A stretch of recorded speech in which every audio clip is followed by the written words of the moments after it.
There were many profound changes that took place in the late Roman Empire. At the beginning of this period, around the year 300 AD, the Roman world still looked and felt very Roman, culturally, architecturally, economically, and administratively.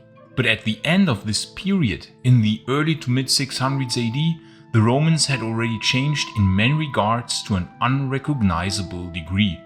So much so that a time traveler from the early Roman Empire might not even have called the Romans from the year 600 AD Romans anymore. The clothing styles had changed, the religion had changed, architecture had changed, the games had changed, and slavery had changed. Indeed, that old Roman way of life had changed quite profoundly in those 3 centuries of transition from the early 300s to the early 600s AD, and at some point, slaves would vanish completely. But how did that transition look? When did it take place, and why? When we as people fascinated by the Roman Empire look back in sadness to the fall of Rome, we often forget that Roman society was extremely unfair. We sometimes tend to brush over the negative aspects and are blinded by the glory and beauty of classical civilization, of the architecture, literature, and the other accomplishments. But nothing was possibly more cruel and unfair than slavery. Being a slave basically meant that one was property, a thing almost, without rights. Human, yes, but still no rights. And slavery was, since the very beginnings of Rome, intrinsically interwoven with Roman society. Make no mistake, slavery was the absolute backbone of the Roman economy, and without this basically free labor, the Roman Empire probably would not have been able to achieve what it was capable of during its zenith. Many slaves were employed in building projects of all sorts, the roads, aqueducts, basically much of what was the Roman Empire had in large parts been achieved because slaves represented a pretty high percentage of the labor force. Slaves basically for the longest time had virtually no rights and were absolutely exposed to the whims of their masters. It is estimated that in the 1st century BC, 20 to 30% of Italy's population were slaves, and that even in the later empire, from around 260 to 425 AD, 10 to 15% of the total population of 50 to 60 million people in the entire Roman Empire were slaves. So anywhere from 5 to 9 million people. This is a staggeringly high percentage.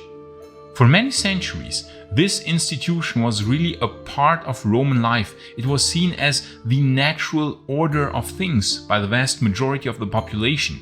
And even though its unfairness was of course understood and grasped by many, yet still it was so entrenched in the Roman way of life that a reality without slavery seemed utterly incomprehensible to most Romans. And if you are like me, a total Rome nerd, or Romaboo as some people like to say, and I think that you are, or else you probably wouldn't be watching this video, then you might be interested in the incredible rings and other Roman accessories which the SPQR Shop is building. They make legionary rings, they make rings with different themes, they even make coin replicas, statues, pendants, attributes and terracottas. And the most incredible thing is that they handcraft every single piece. That's right, this is really high quality handcrafted material.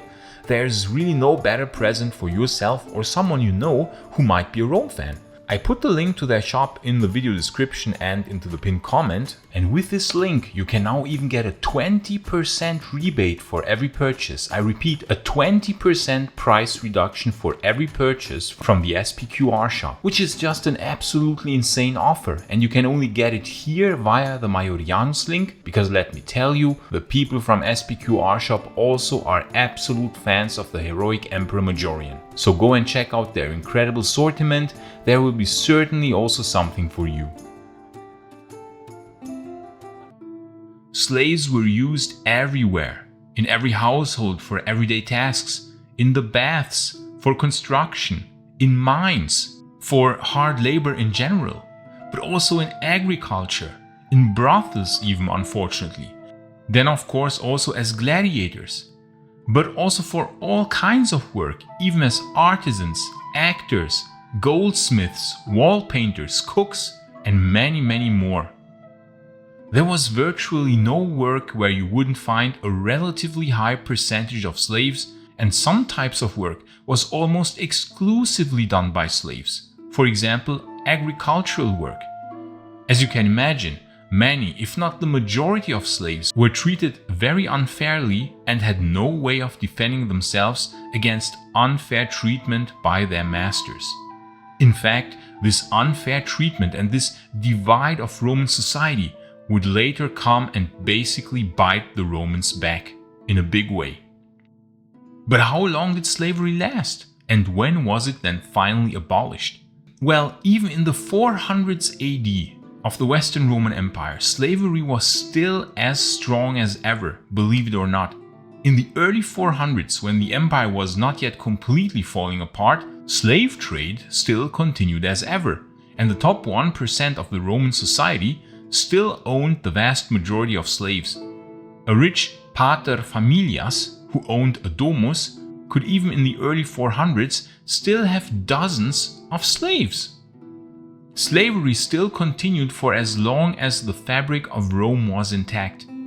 But as you can imagine, as soon as the Roman might started to quaver in the face of the relentless barbarian onslaught and the never-ending civil wars, more and more slaves would use that opportunity and join the Germanic invaders. For instance, it is said that thousands of gladiators and other slaves fled Rome shortly before the sack of 410 and joined Alaric and the Visigoths, and so helped the enemy. Therefore, the lowest of the Romans turned on Rome itself because Rome had treated them very unfairly.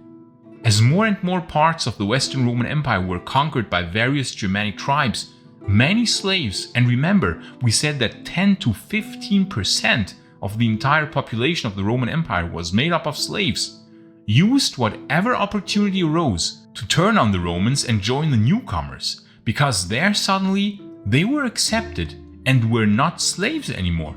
They were in fact often given a chance for a new beginning.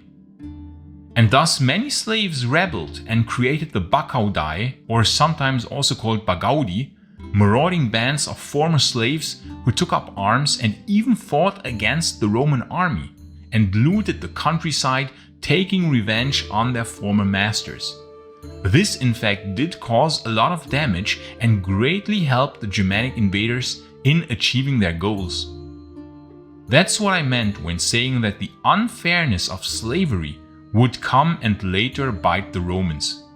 The fall of the Western Roman Empire was greatly facilitated by the revenge of many former slaves. Especially agricultural slaves had it very bad in the late Roman Empire. Initially, there were many tenant farmers, so-called coloni, who worked the fields of rich landowners. After Diocletian already, these peasants had almost been tied to the land they worked. But Constantine issued legislation in 332 AD that greatly restricted the rights of these coloni, thereby effectively tying them to the land of their landlords. As a result, the coloni would devolve more and more into effectively slaves, which was a form of serfdom. The distinction between freedmen and slaves on the fields therefore vanished, and there were basically only the honestiores, who held all the privileges, and the humiliores, the serfs who were exploited. When the West fell, this system survived, and many say that this was actually the origin of the medieval feudal system. But we're going to need an entire video to talk about that in detail. Even apart from the de facto agricultural serfs, slavery still continued as long as the Western Roman Empire lasted. Of course, it diminished because the sources of slaves collapsed and the wealth greatly diminished, therefore less and less people could afford slaves.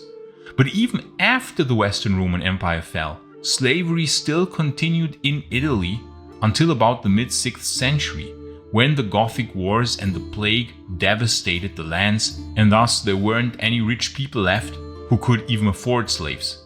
So in the mid-6th century, the slave system collapsed for good in Italy. However, the agricultural serfdom survived the fall. But of course, in the East, slavery still continued unchanged because the Eastern Roman Empire survived far longer. Christianity had a moderating effect on slavery, at least to some extent. Already in 316 and 323 AD, Constantine facilitated the process in which slaves could become freedmen in churches. This process of a slave becoming a freedman was called manumission or manumissio. But the effect was quite limited, else we wouldn't have seen the Barcaudae rebellions and many joining the Germanic invaders.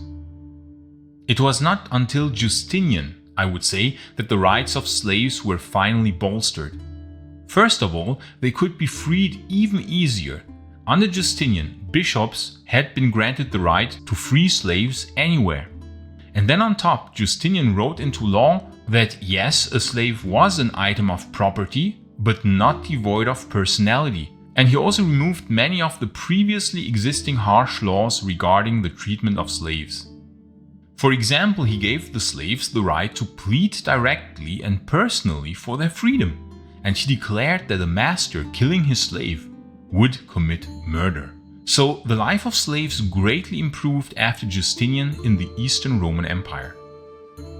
But make no mistake, even though slavery was more and more seen as evil, contrary to nature and created by man's selfishness, it still continued and remained legal. The slave markets in Constantinople and other large cities of the Eastern Roman Empire were still full, even in 600 AD. It was only by the mid-7th century, when the Eastern Roman Empire lost huge land areas and slowly transformed into the medieval Roman, or some say Byzantine state, that slavery would become more and more rare. Simply for the lack of a slave trade network, which also greatly diminished with the size reduction of the empire.